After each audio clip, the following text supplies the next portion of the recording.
কিন্তু ওকে আজকে মাঝ মাঠে আনবেন কি করে? আমার একটা পরিকল্পনা আছে, তার জন্য সুধীরের সাহায্য প্রয়োজন। আমাকে কি করতে হবে?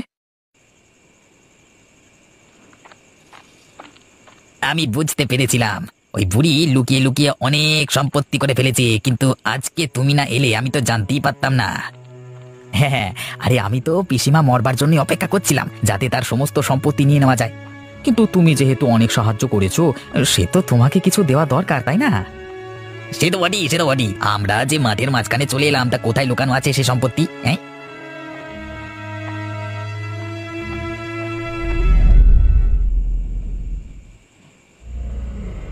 এই তোরা আবার এসেছিস?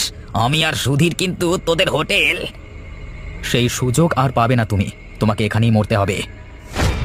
তার মানে